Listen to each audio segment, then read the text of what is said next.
Bismillahirrahmanirrahim. I am Fakhar Abbas. Today we discussed about limiting reactant. आज का topic जो है हमारा कंसेप्चुअली एंड एग्ज़ाम के लिहाज से बहुत ज़्यादा इम्पोर्टेंट है। मोस्टली ये देखा गया है कि बच्चे जो हैं वो इसके कंसेप्ट के लिहाज से काफ़ी ज़्यादा कंफ्यूज देखे गए हैं। तो सबसे पहले हम इसकी डेफिनेशन की तरफ जाते हैं। डेफिनेशन क्या है? Reactant that control the amount of the product form in a chemical reaction due to its smaller amount. तो अब ये स्मॉलर अमाउंट और रिएक्टेंट भी हैं, तो इसके बारे में हम थोड़ा सा डिस्कस करते हैं कि ये असल में क्या बात कर रहे हैं। तो सबसे पहले हम देखते हैं कि एग्जांपल से अगर देखा जाए तो हमारे पास दो चीज़ें होती हैं। लेट्स सपोज अगर आपके पास A प्लस B है तो ये किस में कन्वर्ट हो जाती हैं? ये प्रोडक्ट में कन्वर्ट हो जाती है C में। सही। तो A आपके पास क्या है? ये रिएक्टेंट हैं। C आपके पास क्या है? प्रोडक्ट। अच्छा, अब लेट्स सपोज अगर आपके पास A भी है, अगर आप A जो है वो 100 ग्राम लेते हैं, B जो है आप वो भी क्या करते हैं जी 100 ग्राम लेते हैं। अब अगर देखा जाए तो हमारे पास जो प्रोडक्ट है वो 200 ग्राम होना चाहिए, लेकिन जब ये थ्योरेटिकली हमें नज़र आ, लेकिन जब हम प्रैक्टिकली देखते हैं तो हमारे पास 200 ग्राम नहीं बनती। इसकी रीज़न क्या है कि हमारे पास बाज़ दफ़ा क्या हो जाता है, बाई प्रोडक्ट बन जाती है।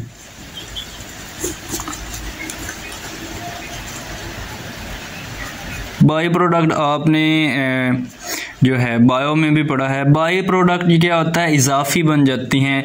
ऐसे प्रोडक्ट जिनकी हमें ज़रूरत नहीं होती रिएक्शन में, लेकिन वो इजाफी तौर पे रिएक्शन जब प्रोसीड होता है तो साथ बन जाते हैं। तो इसकी वजह से हमें ये वाला जो है वो 200 ग्राम नहीं मिल पाता। तो फिर हम क्या करते हैं कि एक और एग्जांपल देख लेते हैं। लेट्स सपोज आपके पास आपने बर्निंग का अमल करवाना है।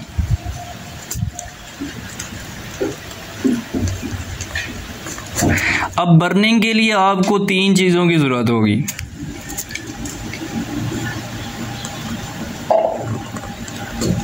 पहली कौन सी चीज़ चाहिए आपको बर्निंग के लिए जी?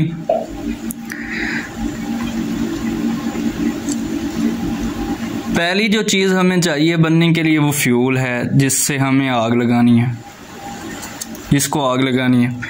दूसरी चीज़ जो हमारी है वो हमारे पास हीट, कोई ऐसी चीज़ होगी, यानी कि हमारे पास कोई माचिस वगैरह जो कोई चीज़ जिससे हम उसको आग लगाएंगे तब भी आग लगेगी। तीसरी जो मेन इम्पॉर्टेंट चीज़ है वो हमारे पास ऑक्सीजन होगी तो आग लगेगी। तो अब बर्निंग के प्रोसेस में हमने देखा कि हमें 3 चीज़ों की ज़रूरत होती है।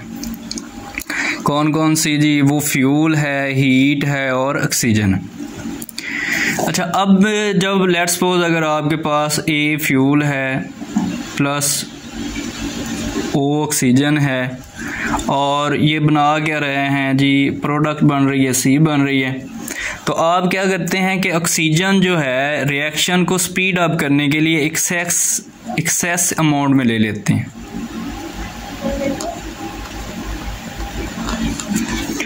ये हम एक्सेस अमाउंट में क्यों लेते हैं कि जितनी ज़्यादा ऑक्सीजन होगी इससे हमें 2 चीज़ों का फ़ायदा होगा। एक ये होगा कि पहली चीज़ हमें ये इसका फ़ायदा होगा, इससे हमारा रिएक्शन की जो स्पीड है वो तेज़ हो जाएगी।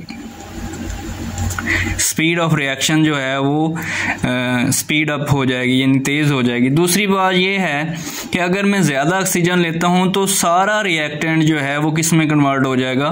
प्रोडक्ट में कन्वर्ट हो जाएगा।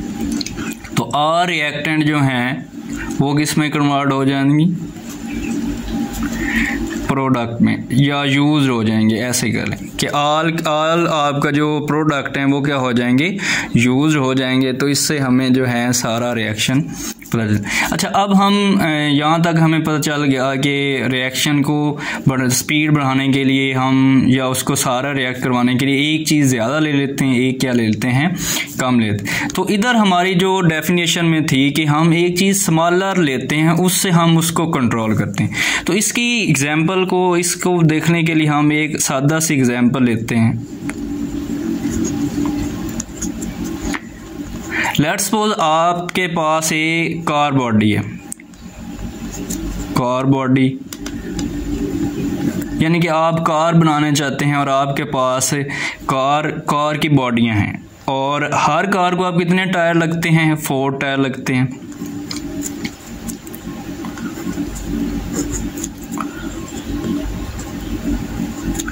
फोर टायर्स मिलके क्या बनाते हैं जी, एक कार बना देते हैं।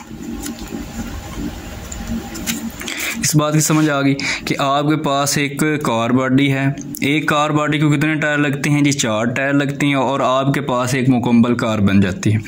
अच्छा, लेट्स सपोज अगर आपके पास 8 कार बॉडी हूँ, 8 जो हैं वो क्या हूँ, कार बॉडी हूँ,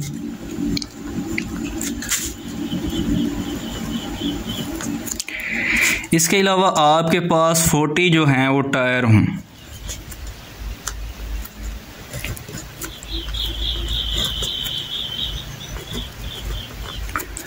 तो इससे आप जो हैं कितनी कार बना सकते हैं।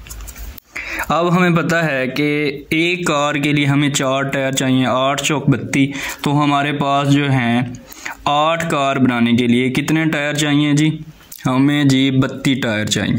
जब हम एक कार बनाते हैं, 8 कार जब बनेगी, 8 कार बॉडी होंगी प्लस हमारे पास 32 जो हैं वो टायर होंगे, तो वो आपके पास 8 कार बन जाएंगी। 8 इधर नीचे लिख लो, 8 कार बन जाती। अच्छा, अब आपके पास जो बॉडीज थी वो तो यूज़ हो गई, अब आपके पास टायर कितने बच गए, 32 तो यूज़ हो गए, 40 आपके पास टोटल थे, तो बाकी कितने बच गए, बाकी आपके पास जी 8 टायर बच गए। अब आप मज़ीद कारें नहीं बना सकते। क्यों नहीं बना सकते, क्योंकि आपके पास जो कार बॉडी थी वो 8 थी, और 8 कार बॉडी से आपने कितने टायर यूज़ किए, 32 टायर यूज़ किए, और आपने 8 कारें बना ली। अब आप मज़ीद कार बना नहीं सकते। तो इसका मतलब है कि जो 8 है आपका, यहाँ पे एक दफ़ा फिर अच्छे से लिख लेते हैं, 8 कार बॉडी प्लस 32 टायर, तो 8 कार बन जाती। तो अब हमें पता चला कि अब किसकी चीज़, कौन सा फैक्टर हमारे पास जो रिएक्टेंट में था वो कम होने की वजह से हम मज़ीद कारें नहीं बना सकते, वो ये है। यानी कार बॉडी अगर हमारे पास कम हो गई, टायर तो हमारे पास 8 अभी भी पड़े हैं, तो अब हमारे पास जो रिएक्शन कम हो गया, जिसकी स्पीड कम होगी, वो किसकी वजह से कम हुई है, वो जी हमारे पास कार बॉडी की। इसको कहते हैं लीस्ट रिएक्टेंट।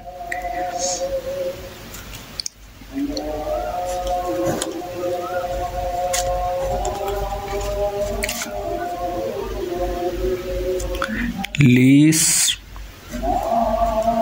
रिएक्टेंट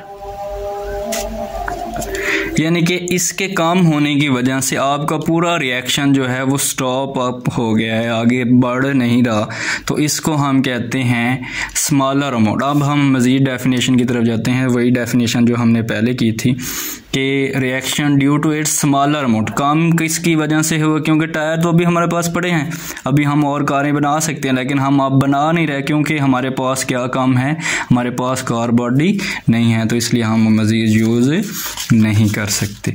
तो इसकी जो आपकी बुक की एग्जांपल है, एक दफ़ा वो इसी तरह देख लेते हैं। वो कहता है कि आपके पास आपने सैंडविच बनाने हैं तो आपके पास क्या होते हैं, कबाब होते हैं,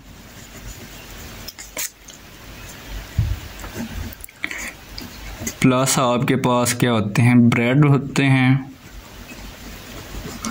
ये मिलके क्या बना देते हैं, आपके पास सैंडविच बना देते हैं।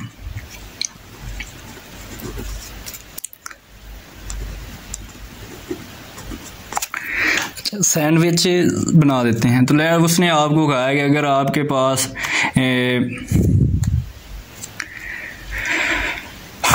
अगर आपके पास 30 कबाब हों,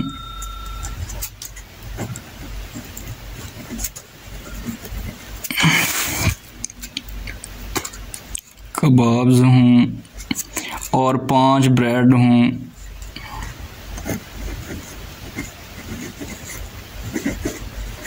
अच्छा 5 ब्रेड की जो स्लाइस बनती हैं वो 58 होती हैं, यानी कि 5 ब्रेड की स्लाइस जो हैं वो कितनी बन रही हैं जी, 58 स्लाइस बन रही हैं। अच्छा, अब हम उससे पहले एक कबाब बनाने की ट्राई कर लेते हैं। ये जी एक लेट्स सपोज आपके पास हमने जी एक कबाब की स्ट्रक्चर थोड़ी सी बनाने की कोशिश करते हैं।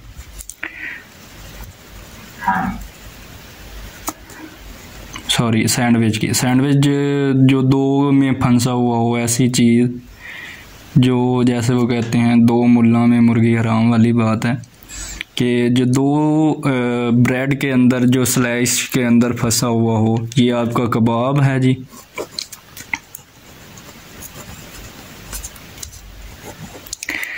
ये जी कबाब है और ये जो आपके हैं ये दोनों स्लाइस जो हैं ये स्लाइसेस हैं।